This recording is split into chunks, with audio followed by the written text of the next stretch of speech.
হৃদয়ের গভীর থেকে উষ্ণ অভিনন্দন জানাচ্ছি। সুজন অত্যন্ত ভালো একটি কাজ করেছেন, ভালো একটি উদ্যোগ গ্রহণ করেছেন এবং তাদের উদ্যোগকে আমি অ্যাপ্রিসিয়েট করি। তবে আমার কাছে মনে হয় রাষ্ট্রের কোনো প্রতিনিধি এখানে রাখলে পারতেন। ডিসি সাহেবের যদি পূর্ব নির্ধারিত প্রোগ্রাম থাকে, এসপি সাহেবের যদি পূর্ব নির্ধারিত প্রোগ্রাম থাকে, ওনাদের কেউ না কেউ আছেন। জেলা রিটার্নিং কর্মকর্তা যদি না থাকতে পারেন, তার সহকারী আছে। তার কারণ হলো, আপনি যে এত বিশাল একটা শ্রম দিলেন, অর্থ ব্যয় করলেন, শ্রমটা পণ্ড শ্রমে পরিণত হলো গভর্নমেন্টের কোনো প্রতিনিধি না থাকার কারণে। এরপরে আপনাদের সব দলের লোক এনশিওর করা দরকার ছিল। আমরা কি নিয়ে কথা বলবো আজকে? আমরা কথা বলবো পলিটিক্যাল ভায়োলেন্স নিয়ে, আমরা পলিটিক্যাল পার্টির ব্যাড এক্সারসাইজ নিয়ে কথা বলবো। সাধারণ নাগরিকরা শুনবেন। আমার মনে হয় যদি মিডিয়া কভারেজ দেওয়া যেত, তাহলে আরো বেশি সাধারণ যারা কমন পিপুল, জেনারেল পিপুল যারা আছে, তারা এখানে আসতে আরো বেশি উৎসাহিত হতেন। এটা ভবিষ্যতে সুজন যখন করবেন অথবা অন্য কোনো কনস্টিটিউয়েন্সিতে যখন করবেন, এই বিষয়টা সুজন গুরুত্বের সাথে দেখবেন। আমি সুজনের শপথনামায় স্বাক্ষর করেছি, তবে 4 এবং 11 এ ব্যাপারে আমার একটু আপত্তি।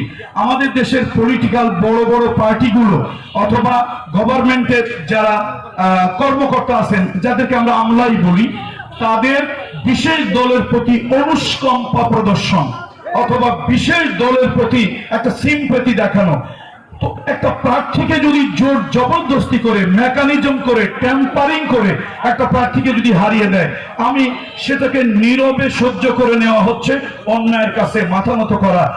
সম্ভবত কবি রবীন্দ্রনাথ ঠাকুরের কথা ছিল, অন্যায় যে করে আর অন্যায় যে সহে, তব ঘৃণা তাকে যেন তৃণ সমদহে। সুতরাং আমি আসলে অন্যায়ের কাছে মাথা নত করতে পারি না। শাউটিং করা, প্রতিবাদ করা, এটা আমার একটা অধিকার।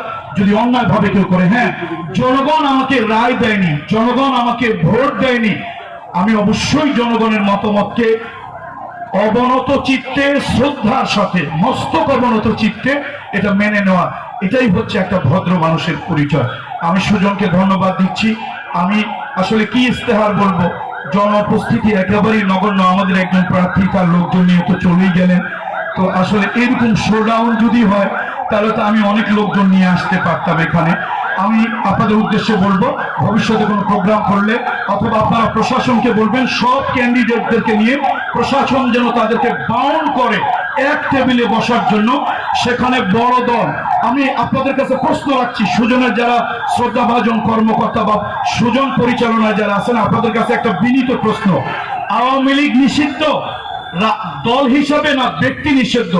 যে কেউ যদি সিভিল ক্রাইম যদি কেউ করে, সে ব্যক্তি অবশ্যই একজন ক্রিমিনাল। ফৌজদারি দণ্ডবিধি যদি কেউ লঙ্ঘন করে, অবশ্যই সে একজন অপরাধী। প্রশ্ন হচ্ছে, আমি একজন ইন্ডিপেন্ডেন্ট ক্যান্ডিডেট হিসাবে, আপনি বড় দল, আপনার কাছে চোর, ডাকাত, গুন্ডা, বদমাশ গেলে আপনার কাছে ভালো মানুষ, আমার কাছে একজন সাধারণ আওয়ামী লীগ আসলে সে অপরাধী, আমিও অপরাধী। এই যে একটা বদ চরিত্র, পলিটিক্সের এই যে একটা ব্যাড এক্সারসাইজ, এটা অবশ্যই বন্ধ করতে হবে। আপনাকে প্রশাসন বলে দিতে হবে XYZ, একে আপনারা নিতে পারবেন না।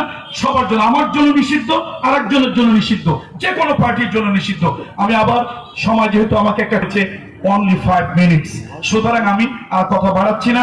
তবে আবার দিন শেষে, এন্ড অফ দ্য ডে, আমি ধন্যবাদ জানাচ্ছি সুজনকে। সে উদ্যোগ নিয়েছে, উদ্যোগ সফল হোক ব্যর্থ হোক, উদ্যোগ নিয়েছে, সে উদ্যোগ গ্রহণ করার জন্য সুজনকে হৃদয়ের গভীর থেকে উষ্ণ অভিনন্দন জানাচ্ছি। নির্বাচনের জয় পরে ভালো মতামতের সাথে থাকবো। ধন্যবাদ। অবশ্যই আপনার কমিটমেন্ট তিনি রাখবেন।